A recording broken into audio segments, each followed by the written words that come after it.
और चलिए इसी मुद्दे पर करेंगे चर्चा करने के लिए हमारे साथ मेहमानों का एक खास पैनल जुड़ा हुआ है जिनसे मैं आपका परिचय करा देती हूं। रत्नेश मिश्रा जी हमारे साथ जुड़े हुए हैं, नेता हैं बीजेपी से। अभिषेक वाजपेयी जी हमारे साथ जुड़े हुए हैं, प्रवक्ता हैं समाजवादी पार्टी से। और डॉक्टर इंदुकांत दीक्षित जी हमारे साथ जुड़े हुए हैं, वरिष्ठ पत्रकार हैं। सबसे पहले चर्चा की शुरुआत इंदुकांत जी आपसे करूंगी और आपसे समझना चाहूंगी कि जिस तरह से अमेठी में दुखद घटना सामने आई और ऐसे में घटना के बाद अब जो सियासी बयानबाजियां हो रही हैं, अब इन बयानबाजियों को देखकर क्या आशय निकाला जाए कि कभी एनकाउंटर होगा तो एनकाउंटर में मारे गए आरोपी की जाति ढूंढी जाएगी, और अब किसी की अगर हत्या होती है तो हत्या के जरिए भी सियासी रोटियां सेकी जा रही हैं। किस तरह से देखेंगे इसे? नमस्कार दीपिका जी, मेरी आवाज आ रही है? जी। हमारे जितने भी को पैनलिस्ट उनको भी नमस्कार। देखिए दीपिका जी, इसमें सबसे बड़ी बात यह है कि जब भी इस तरह की घटना होती है तो वो समाज के लिए बहुत दुखद होती है और उनके लिए चुनौती होती है कि आखिर हमारे समाज में इस तरह की घटनाएं, इतने एक्सट्रीम स्टेप्स कैसे कोई ले सकते हैं। और जो भी शासन व्यवस्था है, जैसे इस समय भाजपा की सरकार है योगी आदित्यनाथ जी की, उनके लिए एक बड़ी चुनौती होती है ये साबित करने की कि अगर सुशासन का दावा उनका है, जैसा माना जाता है कि उनके आने के बाद सुशासन राज्य में बेहतर हुआ है, तो ऐसे स्थिति में पुलिस और प्रशासन का भय है तो ऐसी घटना करने की किसी की हिम्मत या हिमाकत कैसे हो, पहली बात। इसलिए ये प्रशासन के लिए बड़ी चुनौती है, उन्हें जवाबदेही उनकी होती है कि ऐसी घटना जिस प्रशासन का वो दावा करते हैं उसके बावजूद कैसे होती है। दूसरा, इस तरह के अपराध देश में प्रदेशों में पहले भी होते रहे हैं और बड़े पैमाने पर होते रहे हैं और अभी भी हो रहे हैं। तो एक ये माना जाता है, एक सिद्धांत है कि समाज में अगर नैतिकता और सिद्धांतों की और जीवन में लोगों से मिलजुल कर एक मानवता की जो दृष्टिकोण होता है उसकी कमी होती है, तो इस तरह की घटनाएं, चाहे बलात्कार है, हत्या है, नृशंसता बढ़ती है। तो ये समाज में एक जो जनरल पतन है, ऐसे में ये घटनाएं तो होती हैं, लेकिन घटनाओं के बाद कितना क्विक रिएक्शन होता है, कैसे प्रशासन उस पर एक्शन लेता है और दोषियों की गिरफ्तारी कर उनके कितना जल्दी से जल्दी सजा दिलाता है, यह सरकार की जिम्मेदारी होती है। जिस तरह से आतंकवाद के लिए माना जाता है दीपिका जी कि दुनिया में आतंकवाद को खत्म नहीं किया सकता है अगर कोई जिहादी प्रवृत्ति के लोग हैं, लेकिन उन पे सख्त एक्शन लेकर अमेरिका और यूरोप के कई देशों जैसे शासन व्यवस्था को कायम किया सकता है और एक भय पैदा किया जा सकता है जो शासन का भय होता है कि इस तरह की घटनाएं आप नहीं कर सकते हैं। लिहाजा उत्तर प्रदेश में जो घटना हुई, सबसे पहले उसकी निंदा की जानी चाहिए, लेकिन शासन प्रशासन को यह सुनिश्चित करना होगा कि ऐसी घटनाएं न हो। तो और एक अंतिम बात है कि इस तरह की घटनाओं में जाति किसकी क्या है और किस जाति के लोगों के साथ ऐसी घटना हुई है, ये इंपॉर्टेंट नहीं, इंपॉर्टेंट ये है कि ऐसी नृशंसता हुई कैसे। तो मेरा ये मानना है कि चाहे बलात्कार हो, हत्या हो, इस तरह की नृशंस घटनाएं अमानवीय घटनाएं हैं और इसमें किस जाति के लोगों के साथ हुआ इसके निरपेक्ष कार्रवाई सख्त से सख्त होना चाहिए, जो भी उसमें शामिल। जी बिल्कुल। अभिषेक जी, अगर कहीं पे अपराध होता है तो सबसे पहली प्राथमिकता ये होती है कि अपराधी को सलाखों के पीछे पहुंचाया जाए। अभिषेक जी, आवाज पहुंच रही है आप तक? जी बिल्कुल पहुंच रही है। बिल्कुल। लेकिन अपराध होने के बाद उसका जाति ढूंढना, जातिकरण करना कितना सही मानते हैं इसे आप? मतलब दीपिका जी, भारतीय जनता पार्टी के लोग कहते तो समझ में आता, लेकिन आप कह रही हैं तो बड़ा विचारणीय है। मैं अभी मुद्दे पर आऊंगी ना। सुनिए, पहले आपसे मैंने एक सवाल पूछा है, उसके बाद चर्चा को आगे बढ़ाएंगे। आप इस सवाल का जवाब दीजिए, एक जनरल सवाल है। दीपिका जी देखिए, आखिर अपराधियों को बिल्कुल सलाखों के पीछे पहुंचना चाहिए, किसी भी गवर्नमेंट की प्राथमिकता यही होनी चाहिए। लेकिन कितने, आपने सामने की घटना आपने देखी थी कि कैसे दिन दहाड़े बंदूक के दम पे बैंक लूट करके लोग चले गए। आपने अभी अमेठी की घटना देखी, आपने 2 दिन पहले अभी सुल्तानपुर की वापस से घटना देखी, बल्दी राय थाना में जैसे 50 लाख की लूट हो गई, घर के अंदर महिला के चाकू लगा करके। कौन से कानून व्यवस्था के बारे में बात करना चाहते हैं, क्योंकि इंदुकान भाई मैं उनको बहुत सम्मान करता हूं, क्योंकि जब उन्होंने बातें बोली तो मुझे भी लगा कि कहीं ना कहीं बहुत अच्छी फिजा बना करके रखी गई है। ऐसा लोगों के बीच चर्चा का केंद्र है, लेकिन जब अपराध थम ही नहीं रहे हैं तो कौन सी चर्चा और कौन सा विषय? क्योंकि भारतीय जनता पार्टी अपराधियों की शरणस्थली है और उसमें पीडीए के लोगों का सबसे अधिक शोषण हो रहा है। किसी जगह पे भी आप देखेंगे। और हमारे मुख्यमंत्री जी तो पहले से बोलते हैं, कोई भी व्यक्ति है तो वो यादव ने अपराध किया होगा, कोई भी व्यक्ति है तो पंडित ने अपराध किया होगा। तो इस तरीके से नहीं होता। अपराधियों की सिर्फ एक श्रेणी होती है कि वो अपराधी है। देखो, यही सवाल इसीलिए मैंने अभिषेक जी आपसे पूछा, ना किसी पार्टी से जोड़कर। मेरा मानना यह है कि अभिषेक जी कैसे देखते हैं इसे? क्या एक अपराधी को उसकी जाति से जोड़कर उसे देखना चाहिए या जाति के चश्मे से देखना चाहिए? इस पर आपकी क्या राय है? ये सवाल पूछने का मकसद मेरा था और उसी लाइन पर आप आए हैं।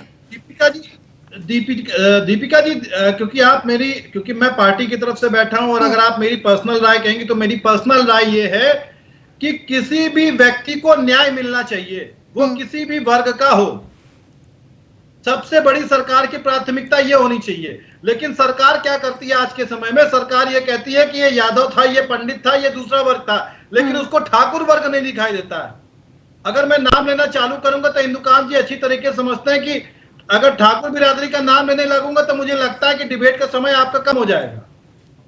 तो मेरी पर्सनल राय, ये मेरे अपने निजी विचार हैं कि किसी भी व्यक्ति के साथ जिसके लिए आपराधिक घटना जो हुई है उसको न्याय मिलना चाहिए, चाहे वो कोई भी अपराधी, उसे बचाने के लिए किसी को भी सामने नहीं आना चाहिए।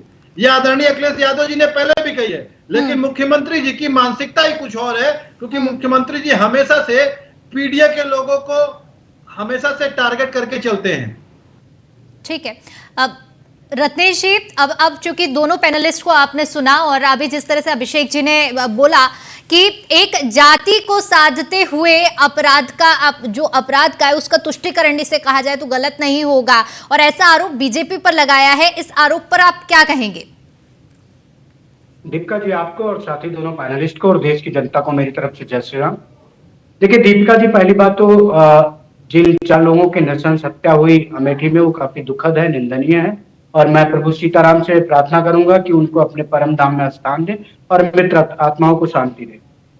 अब देखिए, हमारे समाजवादी पार्टी के साथी ने तमाम सारी बातें की, तो भैया पीडीए की बात कर रहे थे तो पीडीए का मतलब ये नहीं होता कि मोहित खान जैसा बलात्कारी हो, अजीत कुमार जैसा किडनैपर हो, नवाब सिंह यादव जैसा बलात्कारी हो। अभी आप बोलिएगा, अभी उंगली मत उठाइए, 5 मिनट बोला है वाजपेयी जी आपने।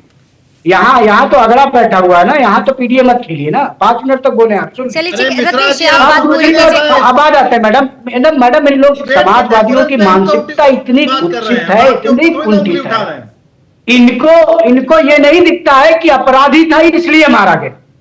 इनको दिखता है यादव था, मुस्लिम था, ब्राह्मण था इसलिए मारा गया। अरे भैया, क्यों नहीं आप अपने उन लोगों को बताते कि भैया अपराध मत करिए?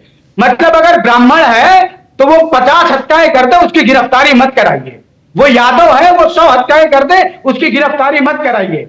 वो मुस्लिम है तो वो बलात्कार कर दे, उसकी आरती उतारिए। ऐसा समाजवादी पार्टी करती होगी, भारतीय जनता पार्टी में ऐसा नहीं चलेगा। और दीपिका जी, अभी सुल्तानपुर डकैती कांड में एक दूसरे आरोपी का जो इनकाउंटर हुआ वो किस जाति का था बताएंगे ये वाले लोग? ये लोग अपराध में, ये लोग जातिगत राजनीति में इतना गल चुके हैं, इतना गिर चुके हैं कि इनको बस केवल जाति दिखाई देती है। और जब ये पीडीए की बात करते हैं ना दीपिका जी, तो मुझे लगता है कि समाजवादी पार्टी के लोगों का समाजवाद से तो कोई लेना देना है ही नहीं, क्योंकि समाजवाद कभी ये नहीं कहता कि राष्ट्रीय अध्यक्ष स्वयं सांसद हो, राष्ट्रीय अध्यक्ष की पत्नी सांसद हो, राष्ट्रीय अध्यक्ष के चाचा सांसद हो, राष्ट्रीय अध्यक्ष के चाचा का लड़का सांसद हो, राष्ट्रीय अध्यक्ष के चाचा विधायक हो, राष्ट्रीय अध्यक्ष के दादा का नाती सांसद हो। ये समाजवाद ये वाला पीडीए नहीं बताता। और जिस पीडीए की ये बात करते हैं दीपिका जी, समाजवादी पार्टी के जितनी भी बार सरकारें बनी, अरे मुस्लिमों को अगर सबसे ज्यादा किसने राजनीतिक रूप से लूटा तो समाजवादी पार्टी ने लूटा। आज बेचारों को ना तो एक को बार सीएम बनाया, ना डिप्टी सीएम बनाया। और पिछड़ों की बात करते, पिछड़ों का मतलब केवल प्रतीक यादव और मुलायम सिंह यादव, राम गोपाल यादव, शिवपाल यादव, डिंपल यादव और अखिलेश यादव नहीं होता भैया। और सबसे बड़ी विडंबना देखिए, कि इन्होंने मैंने जब अपने वक्तव्य की शुरुआत की तो मैंने मृतक आत्माओं की शांति की प्रार्थना की। समाजवादी पार्टी वाले आए सीधे AK-47 लोड की और भाजपा पे दाग दी। तो मानवता तो इनके अंदर से समाप्त हो चलिए चुकी ठीक थी। ठीक एक आप प्रतिक्रिया भी इस पर अभिषेक जी कुछ देना चाह रहे हैं, एक रिएक्शन ले लेते हैं। मेरा एक पॉइंट और है, ठीक है, दिक्कत जी, मेरा एक पॉइंट और जब ये लोग ना संविधान और पीडीए की बातें करते हैं, तो अगर समाजवादी पार्टी के लोगों से कायदे से पूछ लिया जाए कि भारतीय संविधान की प्रियम्बल सुना दीजिए, तो इनसे प्रियम्बल का पी नहीं पढ़ा जाएगा। और ये लोग संविधान की दुहाई देते हैं। केवल संविधान की किताब लेकर संविधान की बात नहीं की जाती। जब आप संविधान को पढ़िए, संविधान को अंगीकृत करिए, अपने ऊपर आत्मर्पित करिए और अधिनियमित करिए। और नहीं तो मैं चुनौती देता हूं दीपिका जी, समाजवादी पार्टी के प्रवक्ता इंडियन कॉन्स्टिट्यूशन की प्रियम्बल रत्नेश बता जी दें। सवाल तो उठेंगे ना। देखिए विपक्ष का काम है सवाल उठना। आज जिस तरह से अमेठी में घटना हुई है, ऐसे में पुलिस प्रशासन की कार्यशैली पर बड़े सवाल तो खड़े होंगे ना। मैडम बिल्कुल सवाल पूछिए, लेकिन अभी अगर मान लीजिए ब्राह्मण का इनकाउंटर हो जाए तो कहेंगे अरे जी ब्राह्मण है इसलिए मार दिया। अरे भाई वो अपराधी था, या तो अपराध करेगा तो कानूनी दबाव है। अब समाजवादियों के लिए वो अलग अलग होता होगा। भारतीय जनता पार्टी में किसी के साथ, किसी भी अपराधी के साथ कोई मुरब्बत नहीं की जाती। और दीपिका जी मैं कह रहा हूं, मुझे पुलिस क्यों नहीं गिरफ्तार कर ले रही? अभिषेक वाजपेयी जी भी तो ब्राह्मण है, इनको काहे नहीं गिरफ्तार कर ले रही? आप भी ब्राह्मण है, आपका काहे इनकाउंटर नहीं हो जा रहा है? इंदुकांत दीक्षित जी भी ब्राह्मण है, इनका क्यों नहीं इनकाउंटर हो जा रहा है? इनकाउंटर केवल अपराधियों का होता है और कार्रवाई केवल अपराधियों पे होती। मैं समाजवादी पार्टी के प्रवक्ता को एकदम आश्वस्त कर देना चाहता हूं, अगर आप उत्तर प्रदेश में अपराध नहीं करेंगे तो आपको पुलिस उंगली भी नहीं टच करेगी। लेकिन अगर आप अपराध करेंगे तो आप किस जाति के हैं, किस धर्म के हैं, किस अभिषेक जी कुछ रिएक्शन देना चाह रहे हैं इस पर? नहीं पड़ता। ठीक है, अभिषेक जी की बात भी सुन लेते हैं। जी अभिषेक जी। दीपिका जी मुझे ऐसा लगा कि जब हमारे भाई बोल रहे थे तो मुझे लगा कि एक रटा रटाया टेप रिकॉर्डर ने ऑन कर दिया गया है और उसके बाद वो टेप रिकॉर्डर बोलता ही चला जाता, कुछ समझने की कोशिश ही नहीं कर रहे कि डिबेट के डेकोरम क्या होते हैं और कब किस चीज पे हमें प्रश्न उठाने कोई बात नहीं अभिषेक जी, अब अपनी बात पूरी करिए, कोई बात नहीं। हाँ, अब मैं इनके चीजों पे आ जाता हूँ। डेकोरम साहब मोहित खान से सीख कराना पड़ेगा, अपराधी नहीं, डेकोरम साहब नवाब सिंह यादव से सीख कराना पड़ेगा हमको। नवाब सिंह यादव जैसा समाजवादी कौन सा डेकोरम बना था भाई? अभिषेक जी एक महिला के सामने आधे वर्षों में बैठकर नवाब सिंह यादव जैसा समाजवादी पार्टी का नेता कौन सा डेकोरम बता रहा था? तो कोई मतलब नहीं है। रत्नेश मिश्रा जी को बोलने दीजिए फिर आप। चलिए ठीक है एक एक करके बात रखिए। ठीक है रत्नेश जी अब सुन लीजिए अभिषेक जी क्या कहना चाह रहे हैं। अभिषेक जी आप अपनी बात पूरी कीजिए। कि नवाब सिंह यादव वाले डेकोरम की बात कर रहे हैं, किसके डेकोरम की बात कर रहे हैं भाई? ठीक है अपनी बारी में आप अपनी बात रखिए। अभिषेक जी आप अपनी बात रखिए। महिला के सामने अर्धनग्न अवस्था में बैठने को आप समाजवादियों का डेकोरम कहते हैं? किसी भी व्यक्ति को अपनी गाड़ी में बैठाकर जबरदस्ती किडनैप कर लेना आप डेकोरम कहते हैं? दलित समाज के बच्चों के साथ बलात्कार करना उसको डेकोरम कहते हैं? अरे ये वाला डेकोरम आप अपने पास रखिए वाजपेयी जी। हरियाणा में मुख्यमंत्री योगी आदित्यनाथ जी गए थे, किसके साथ मंच साझा किया था? मैं वही पूछ रहा हूँ, अजीत कुमार कौन सा डेकोरम बना रहे थे? नवाब सिंह यादव कौन सा डेकोरम बना रहे थे? मोहित खान कौन सा डेकोरम बना रहे थे? ये अपहरण करने वालों का, महिलाओं के साथ बलात्कार करने वालों का, बच्चों के साथ बलात्कार करने वालों का डेकोरम हमें मत बताइए।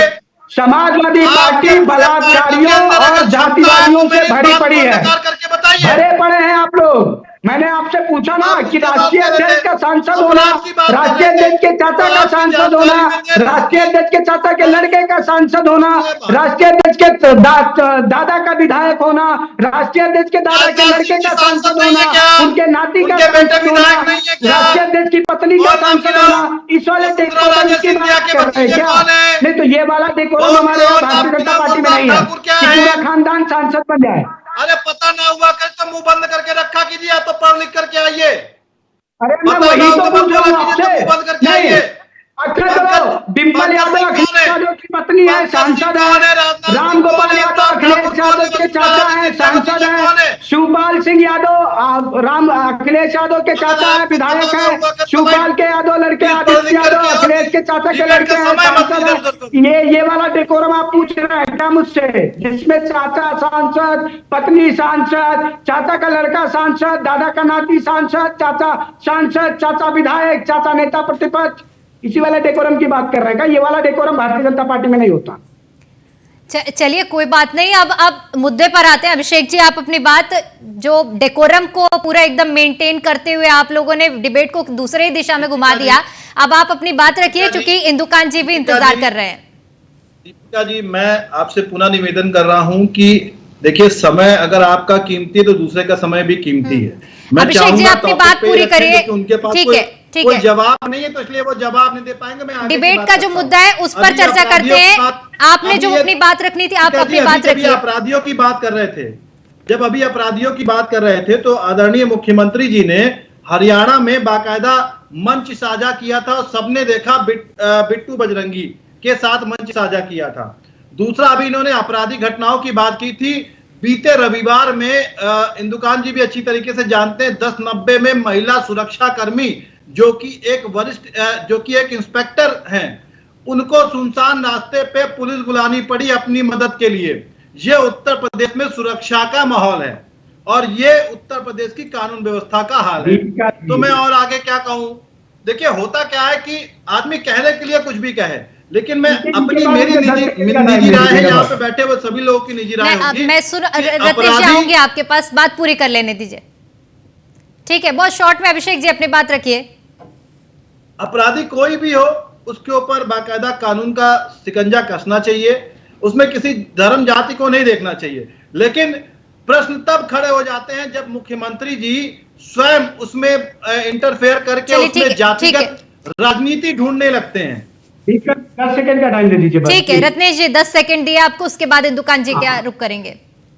देखिए, मुझे नहीं समझ में आता कि शायद अभिषेक वाजपेयी जी को वो दिन नहीं याद है जब समाजवादी पार्टी की सरकार थी और मथुरा के जवाहर बाग में मथुरा के तत्कालीन एसपी मुकुल द्विवेदी को मार दिया गया, संतोष यादव को मार दिया गया था जो वहां के एसएचओ थे, प्रतापगढ़ के कुंडा में। अरे सुन लो भाई, आप डेकोरम मेंटेन करो, डेकोरम मेंटेन करो, प्रवक्ता सभा डेकोरम मेंटेन करिए। कलई खुल रही है तो गिड़गिड़ा रहा है, मुझे पता है।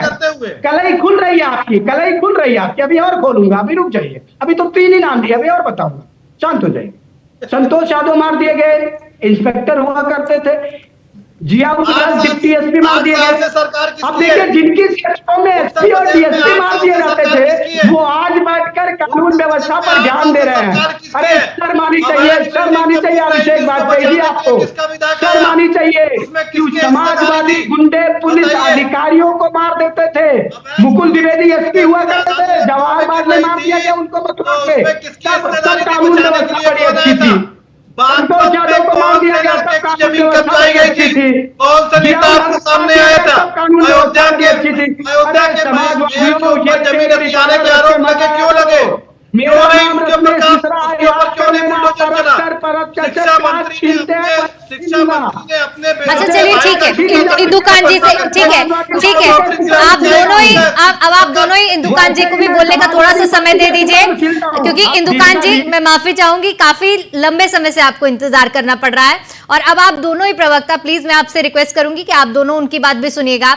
इंदुकान जी, आपने राजनीति को बहुत लंबे दौर से देखा है, ऐसे में अभी जिस तरह से दोनों ही प्रवक्ताओं की आपने बात सुनी होगी, आरोप प्रत्यारोप हो रहे हैं कि भाई जाति ही, जब एनकाउंटर होता है तो जाति देखी जाती है, किसी का नाम लिया जाता है, अपराधी का नाम लेने में जातिकरण हो रहा है। लेकिन असल मायनों में आप क्या अब तक अपने पूरे इतिहास में जिस तरह से ये चीजें हुई हैं, घटित हुई हैं, आप क्या अनुभव अपना देखते हैं और साझा करेंगे हमारे दर्शकों से?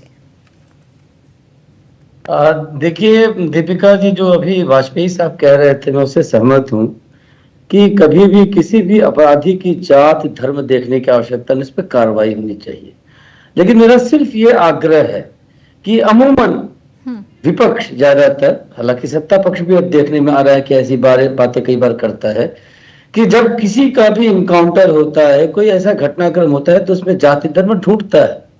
ये मेरा ये करबद्ध अनुरोध है कि समाज को अच्छा करने के लिए और समूल नाश करने के लिए अपराधियों का 2 काम आवश्यक है कि जब कोई अपराध की घटना हो तो उसमें जात धर्म देखे बिना उस पर कार्रवाई होनी चाहिए। दूसरा, इस तरह के जो एलिमेंट्स होते हैं, दिल पे हाथ रख कर सोचेंगे या देखेंगे तो सभी पॉलिटिकल पार्टी में वो शरण ढूंढते हैं, क्योंकि उनको पता होता है कि ऐसी घटनाएं उनका कर्म है, वो करेंगे, उनकी आदत है। तो जो सत्ता में होता है उसके पास चिपकने का, उसके साथ जुड़ने की कोशिश करता है। इसीलिए ये घटनाएं होती हैं तो किसी न किसी के साथ उनकी फोटोग्राफ मिलती है। अब किसी के चेहरे पे तो लिखा नहीं होता है आमतौर पर कि ये कल हत्या करने वाला है, तो फोटो खींचने पर सवाल उठाना बंद होना चाहिए। हाँ, कोई अपराध पहले से ग्रस्त है, अपराधी प्रवृत्ति का है, उसके साथ फोटो खिंचवाने से राजनीतिक नेताओं को और अधिकारियों को अवश्य बचना चाहिए और पूरे समाज को उनका बहिष्कार करना चाहिए। जब ऐसा होगा दीपिका जी, तो मैं मानता हूं कि सभी लोग यहाँ बैठे हुए मानेंगे कि अगर अपराधियों को किसी भी सरकार में राजनीतिक दल में क्षण मिलना बंद हो जाएगा, चाहे प्रत्यक्ष या प्रच्छन्न, और उनको कभी भी सामाजिक मान्यता नहीं मिलेगी, सामाजिक बहिष्कार मिलेगा और किसी भी ऐसी घटना में जाति धर्म नहीं ढूंढा जाएगा, तो निश्चित तौर पर समाज में ऐसी घटनाएं और ऐसे लोगों में इंदुकांत जी, और मुझे अवश्य लगता है कि एक अच्छे समाज का निर्माण भी तभी होगा जब इस तरह जातीय चश्मे से किसी अपराध को ना देखकर उसे कानून की निगाहों से देखा जाएगा। तभी मुझे लगता है कि हर एक जुर्म की जो सजा है वो उसके आरोपी सलाखों के पीछे होंगे। फिलहाल के लिए आप सभी का बहुत बहुत शुक्रिया हमारे साथ चर्चा में जुड़ने के लिए और अपना कीमती समय हमें देने के लिए। और इसी के साथ चर्चा को यहीं समाप्त करते हैं। बाकी तमाम बड़ी खबरों के लिए देखते रहिए न्यूज़ 1 इंडिया। नमस्कार।